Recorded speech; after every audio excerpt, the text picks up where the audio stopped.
This is a ongoing death count from water-related diseases globally, and it's counted from midnight on January 1st. And so in 2 weeks, over 140,000 people have died from water-related diseases. An exotic, sophisticated Superman of sorts. Because of you, the security of this entire universe is in jeopardy. You could destroy the entire social structure. What? What are you talking about? Howdy, fellow travelers. It's another beautiful day on the path, and I want to say thank you for tuning in to the first episode of Max Podcasts. We're going to be talking about water and why I don't think that it should be free. Now let's get into it. All right, so why should water not be free? This is a really interesting topic, and I'm going to hope to do a pretty quick rundown of this. I don't want these things to be very long. So I'm going to just give you guys a little bit of context and a little bit of background for how I kind of got into this topic, why it's been on my mind, and so that way you can kind of have an idea of where I'm approaching it from, because I think that it'll be a good framing for the conversation. So it all started with a post that I saw on Instagram. It was a sponsored ad from Liquid Death, the water company. You may have heard of them. And they were doing a collaboration with Nixon, and they had posted some watch that they made.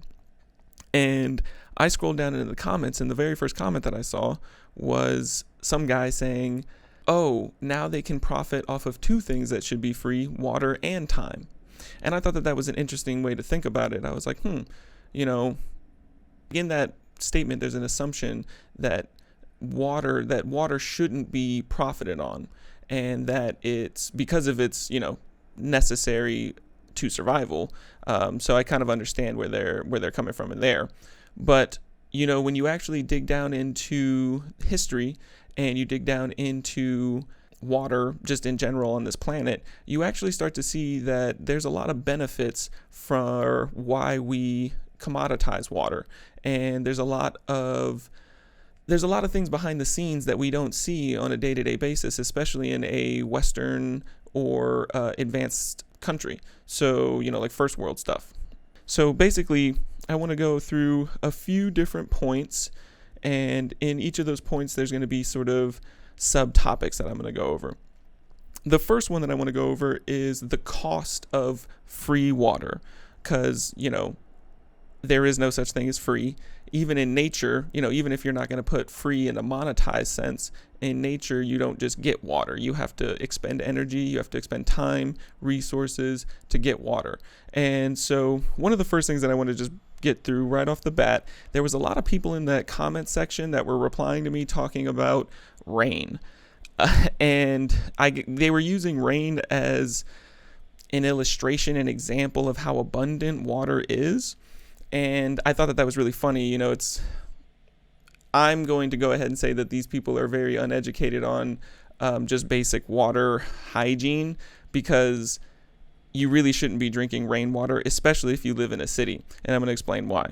The first website that I'm going to pull up here is actually the CDC. And here they have an article about rainwater collection. Collecting and using rainwater can be a great way to conserve resources. Some people use rainwater for watering plants, cleaning, bathing, or drinking. However, it is important that the rainwater system is maintained properly and the water quality is appropriate for the intended use. That's the big point here. While useful for many things, rainwater is not as pure as you might think, so you cannot assume that it is safe to drink. Rain can wash different types of contaminants into the water you collect. For example, bird poop on your roof could end up in the water or barrel tank. Rainwater can carry bacteria, parasites, viruses, and chemicals that can make you sick, and it has been linked to disease outbreaks. And so the next point, so I just wanted to get that right out of the bait. Rain is not a good example of how abundant water is. And it's mostly just because rain can't really be used for drinking water. It can be used for a lot of other things that we use clean water for, but specifically for drinking, it's not really the best source of water. Now, the first real point that I want to go into about the cost of quote-unquote free water is I want to highlight some of the negative effects that many people around the world have to deal with from unclean water. Here I have an article from the World Health Organization pulled up, and it's just a quick, overview of drinking water, and it's got some key facts here. So over 2 billion people live in water-stressed countries, which is expected to be exacerbated in some regions as a result of climate change and population growth. Globally, at least 2 billion people use drinking water source contaminated with feces. Microbial contamination of drinking water as a result of contamination with feces possesses the greatest risk to drinking water safety. Like here in America, I'm worried about the fluoride in the tap water, and I'm like, I go and I get nice filtered water from the store. And that's the kind of stuff that we're dealing with over here. We're dealing with fluoride and calcium buildup in our water. They're dealing with feces. 3.6 million people die a year from water-related illnesses, and over 2 million of those people are kids. These kinds of situations are very terrible for children because they do not have a fully developed immune system that's prepared to fight off any of these parasites or bacteria that they get from this contaminated water.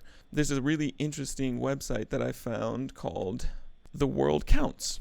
This is an ongoing death count from water-related diseases globally, and it's counted from midnight on January 1st. And so in 2 weeks, over 140,000 people have died from water-related diseases. I'm only bringing this up because it's really easy to lose perspective if you've been born and grown up in a country that has an abundance of water.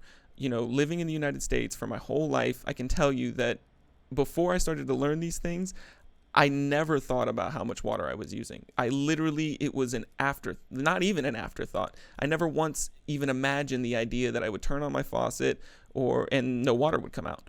I don't even have to go far. I'm maybe 20 feet away from a faucet of water that I could just leave on probably indefinitely. It would take a while before somebody at the water plant noticed. This is the difference between certain societies and other societies. And when you don't know anything about other societies, it's really easy to feel like, what are you talking about, dude? Water should totally be free. It's everywhere. But really, it's not everywhere.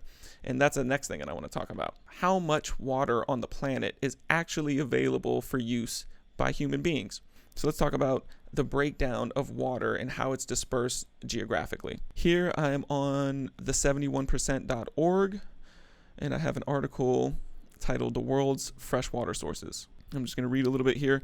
The water we use each day in homes and businesses is fresh water, meaning it doesn't come from an ocean. Only 3% of Earth's water is fresh. 3%. So right there, 97% of the water is off the table. Just can't use it. Desalination, unfortunately, is just not viable right now with the technology that we have. So ocean water is just not going to cut it. Nearly 69% is held in glaciers and ice caps. So just because, statistics can be weird like this. So we're talking about 69% of 3%, right? So we're using 3% as fresh water. Now 69% of that fresh water is frozen in ice caps and glaciers. So already you've cut down the vast majority of water on the planet. It's just not accessible by human beings.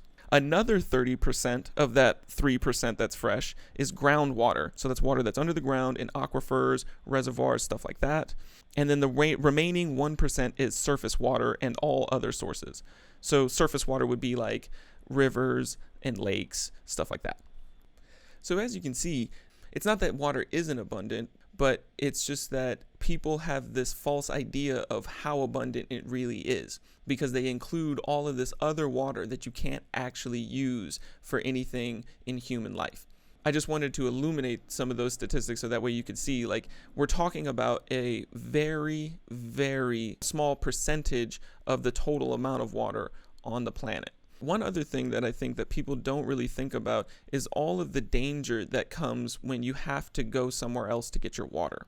So when you live in a first world country, you're never really that far away from water. Every single building has a water hookup. You'd have to go pretty far to get outside of the modern infrastructure web. As we talked about, there's an extremely small amount of water that's actually surface water, which is basically what I would define as water that's accessible without any sort of infrastructure. All of that water in every river and every lake and every pond, all of that amounts to less than 1% of the fresh water on the planet.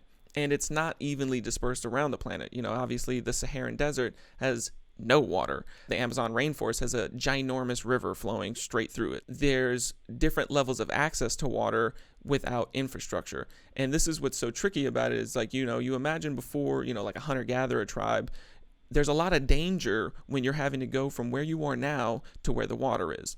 I mean, think about it. You're traversing over a wild landscape. You don't have modern vehicles or anything. You're doing everything by foot. So it's very treacherous. If you're crossing treacherous landscape, you can get injured that way. There's all kinds of animals that could predate on you. In nature, water is an extremely high probability spot of getting attacked.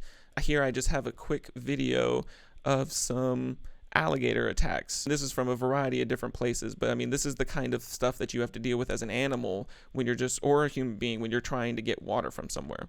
It's a focal point. It's somewhere that predators know that prey animals will have to go because it's a scarce resource. It's not evenly distributed. It's a great place to get a meal if you're a predator. Or maybe you're a tribe that is at war with another tribe. Well, it's not uncommon to set up an ambush near a local water source. Until the inventions of wells, where people were tapping into groundwater, by this time, civilization had started, agriculture had started. But even then, you're talking about tons of work that they're doing by hand, mostly, to dig a ridiculously deep well to tap into the bedrock, which is where the good water sources are. There's some water that you can find at higher levels. I did some research on wells and aquifers and how they work. It's a little bit too technical to go into here, but you can get water from higher surface levels, but really the good water is deep in the bedrock. You actually have to break through the bedrock to get to the good water down there. So, I mean, this is all stuff that other people had to come up with and invent and design. And, when we grow up in a modern world, hundreds and thousands of years removed from that, it's really easy to take it for granted. Here, I just have the Wikipedia article from the War Over Water, which is a conflict that happened in the late 1960s between Israel and its Arab neighbors at the Jordan River. You don't really have to go far back into history to find examples of human beings fighting over access to water. Okay, so we've covered the costs of free water, and we talked about how deadly unclean water can be. We talked about how dangerous it can be when you have to go somewhere else to get your water. And now I want to talk about the system that has allowed us to alleviate a lot of those problems, which is capitalism. From what I can tell, capitalism happens to be the best way to increase clean water access anywhere in the world. I'm going to start off here by just talking about how much water we actually use. So here I have the EPA.gov pulled up. In the US, we are lucky to have easy access to some of the safest water in the world just by turning on the tap. We wake up in the morning, take a shower, brush our teeth, grab a cup of coffee, and head out for the day. Water is an important part of our daily lives, and we use it for a wide variety of purposes, but do we really understand how much we use? The average American family uses more than 300 gallons of water per day at home. So here we have a small graph, U.S. freshwater withdrawals, 2010. So 45% of the fresh water that we use went to thermoelectric power. That's pretty mind-blowing, honestly. 32% went to irrigation. Only 12% goes to public supply. So that's the water that you get from, the tap at your house, all of the water fountains at your school or your job or whatever. Self-supplied industrial, aquaculture, mining is 2%, and then self-supplied domestic is 1%. So that's, people that have wells tapped on their own land and stuff like that. All right, so as you can see, we use a ton of water, and I just want to talk about some of the infrastructure that goes into providing that water to all of these different people that needs it, because it's really mind-blowing to see how much effort other people have put into all of this so that we can have this amazing access to water. And so here I am on infrastructurereportcard.org. Our water infrastructure is actually not that good when you compare it to other first world countries. We're actually at like a C- according to this website. And here we go on the overview. Our nation's drinking water infrastructure system is made up of 2.2 million miles of underground pipes that deliver safe, reliable water to millions of people, except for the people in Flint. Unfortunately, the system is aging and underfunded. Tell me about it. There is a water main break every 2 minutes and an estimated 6 billion gallons of treated water lost each day in the U.S., enough to fill over 9,000 swimming pools. There's 2.2 million miles of underground pipe that is providing all of this water to everybody. Just think about the logistical nightmare it must have been to set all that up. Now, obviously, they weren't doing all of it all at once. You do it slowly as people expand and you keep expanding. And that's why some places have really shitty infrastructure, like Flint, Michigan, because it was built a long fucking time ago and they really haven't changed it since then. So somebody had to do all of that for me, for you, to get your water. And my basic argument is that I think those people should be paid for that work. I don't believe that they should just do that because water is a quote unquote right, which is something I'm going to talk about here in a second. The idea that all of this effort that goes into this abundant access to water that we have, it's easy to take all of that for granted and say like, well, water is everywhere. We should be giving it out for free. It makes no sense that people are dying of thirst. And I agree. Like, we have plenty of water to disperse, but it's a logistical problem and it's an economics problem. So one of the interesting things about capitalism is that we have a free choice in what we want to spend our time to make money. Now, money is just a tool that we use to trade for actual useful goods. Money by itself isn't useful. It's only useful in relationship to the goods and the services that you can purchase with it.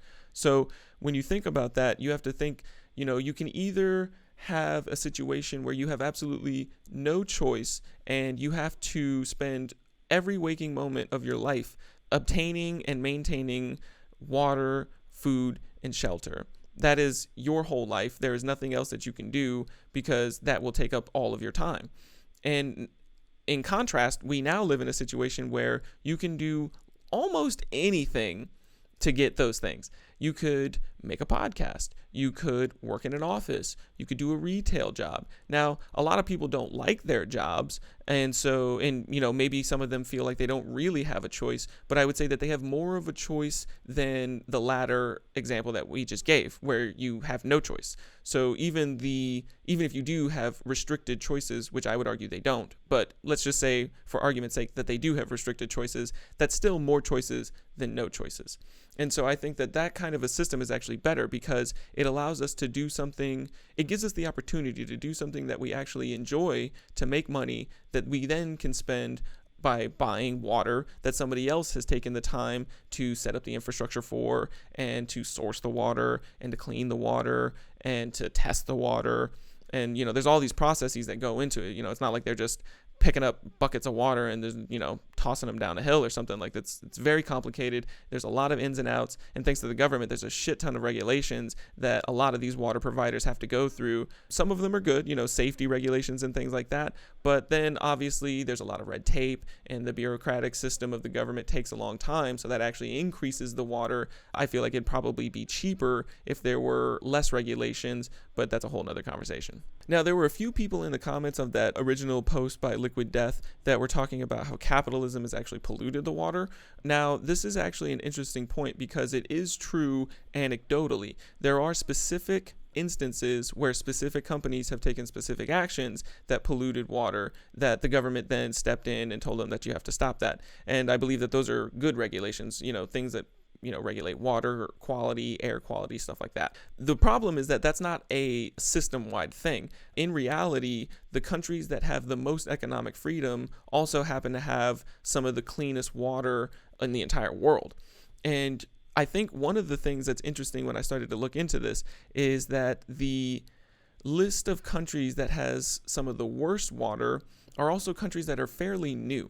Now, let's go through. I have a website here pulled up. It's called usnews.com. 10 countries with the worst drinking water. This was published December 19th, 2019, so it's a few years old. Can't imagine it's changed too much since then. You got Mexico, then you got Congo, Pakistan, Bhutan.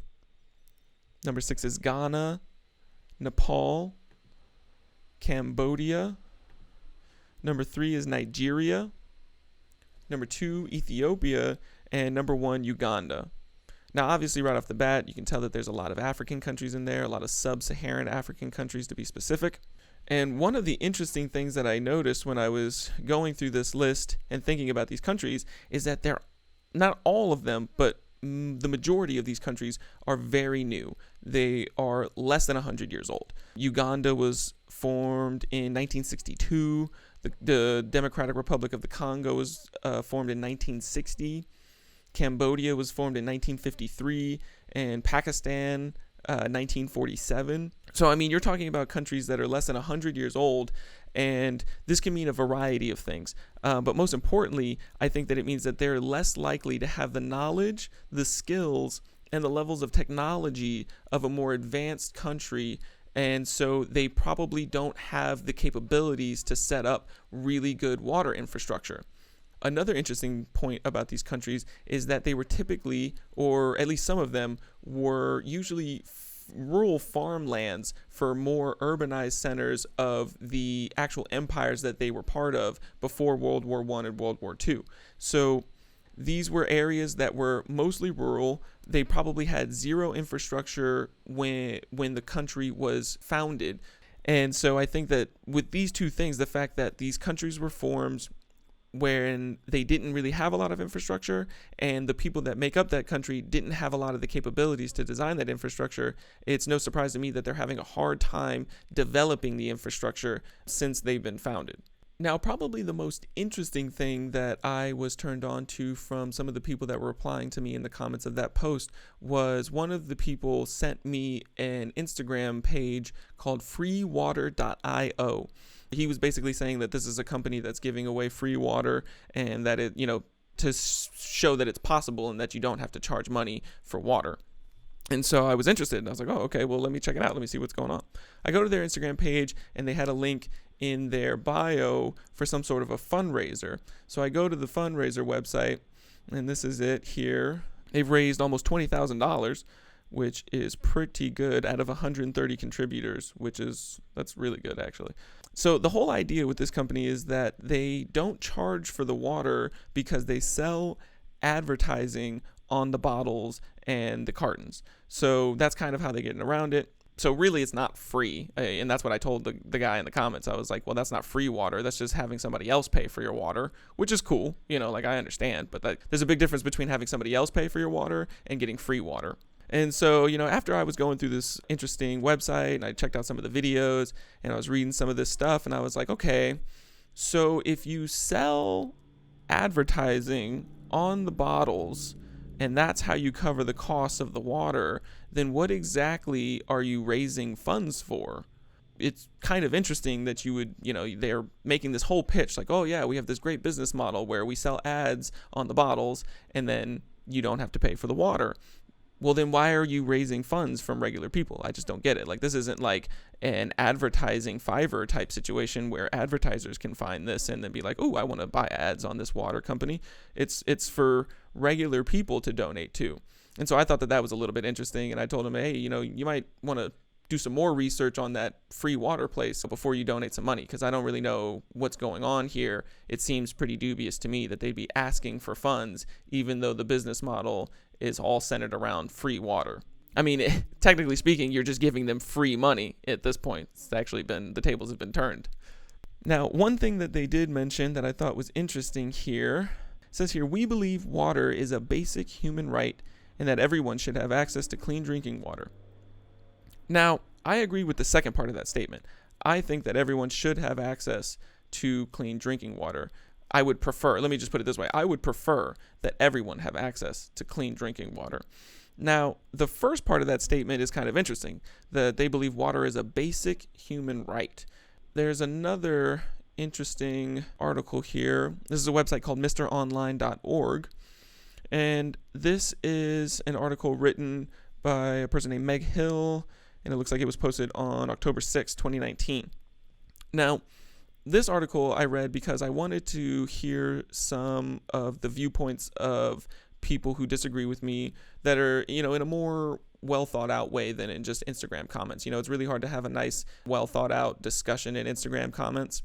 So I wanted to check out some of this, and it's really interesting. They bring up a lot of instances where people in these water stressed societies are dealing with all kinds of messed up collusion between companies and the state, and it's messy. But I think what I really want to highlight is this very first paragraph here that opens it up. All life depends on water. It covers 71% of the Earth's surface, makes up 60% of our bodies, and literally falls from the sky. It's abundant and indispensable, but under capitalism, even water is a tool of social domination. That is the logic of a system of class rule. Capitalism turns material abundance into socially constructed scarcity. No resource, not even water, is exempt from that violent process. Resources like water are commodified and weaponized through the workings of the market and through state violence. The human need for water makes it a potential weapon for the ruling class. I will say that I agree with that very last statement. The human need for water makes it a potential weapon for the ruling class. Absolutely. Anybody with control obviously the water that we get from our taps is all controlled by state governments, local governments, and federal governments. So, all it would take is one bad person to come and take power, and, then they could start rationing water to the people that agree with them, yada, yada. But the rest of this paragraph is pretty interesting, and I think it highlights the mentality that a lot of these people are in when they believe that some of these things that we take for granted in a very modern Western society, and they believe that these things should be rights, or that these things should just be guaranteed to people just because they're alive and they need them to stay alive. Now, I think that I've already done a pretty decent job of debunking a lot of the statements that they made here. They're talking about 71% of the Earth's surface is made of water. Yes, but 97% of that is not water that we can use. And as a matter of fact, 69% of that 3% is water that's underground, which is where most of our water comes from. That's why we don't have to drain all of the lakes and rivers for our drinking water. Under capitalism, even water is a tool of social domination. And that's interesting because the more capitalistic an economic system is in a country, the more access to water the people have. So it's really strange that you can say that capitalism is causing all of this diabolical stuff with water against the people that live in that society, when actually the inverse is what's happening. People that live in a capitalistic society actually have more access to water. This last point that I want to make here is just about this idea that water is a right, that people have a right to water. This is true, but I think that they misinterpret what this means. There are actually many different types of rights, and the ones that I want to highlight today are called positive rights and negative rights. Here's a really good summation in this video from Learn Liberty on YouTube. There are different sorts of rights.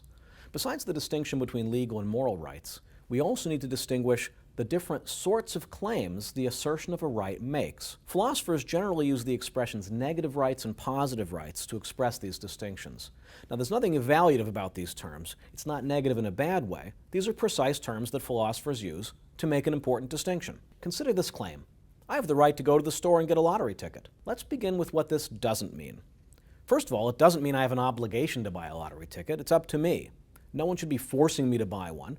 But also, no one should be forcing me not to buy one. Second of all, it doesn't mean that the store clerk has any obligation to give me one. I'll have to pay for it, which is shorthand for making a trade. This works whether we're talking about lottery tickets, milk, potato chips, coffee, beef. My right to get these things is not an obligation to get them, and neither is it a warrant to be given them. My right to get these things means that no one ought to stop me from making trades through which I can acquire them. That's a little different from, say, when you get arrested and are informed that you have the right to an attorney. The store is under no obligation to provide me with a steak if I can't afford one. But the folks who arrested me are obliged to provide me with an attorney if I cannot afford one. So, these are different kinds of rights. One way to get clear on this distinction is to think about the relationship between rights and duties. If Smith has a right, then Jones has a duty. We'll call negative rights the kind of rights which impose on others a negative duty, a duty not to do anything, a duty of non-interference. If I have a right of this sort, all you have to do to respect that right is refrain from blocking me. Negative rights are sometimes called liberties.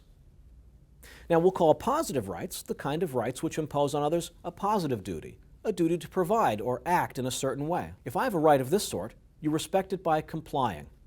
Positive rights are also sometimes called entitlements. So, my right to a lottery ticket or a stake is a negative right. No one can properly interfere with my efforts to acquire these through trade. Freedom of speech is another example of a negative right. I cannot be arrested for speaking out. The right of criminal suspects to an attorney is a positive right. One will be provided. One interesting feature of negative rights is that they don't conflict, and we can all respect everyone else's liberties all the time. We simply have to refrain from using force to make people do our bidding. Positive rights can conflict, and in a couple of ways. One way they can conflict is scarcity. If there are 10 public defenders and 100 people get arrested, they can't all have their right to an attorney satisfied equally. If I claimed I had a positive right to a stake, someone would have an obligation to give me one, not as a trade, but as a non-consensual service. That would violate their liberty, making them involuntarily subservient to me. This suggests that if we're free and equal by nature, any positive rights would have to be grounded in consensual arrangements. So I thought that that video was a really good illustration of the differences of what kind of rights that we may be talking about. And I think that a lot of people today get those confused and they get them mixed up. If somebody has a positive right to water, that means that somebody else who went through all the trouble of sourcing the water, maybe they had to buy land with a spring on it, they had to build all the infrastructure, they had to go through all the regulations, get it all tested, and now they should just give that away for free. And I think that that's an interesting point to take, because eventually you'd have to end up forcing people to do that, because not everyone is going to willingly agree to that.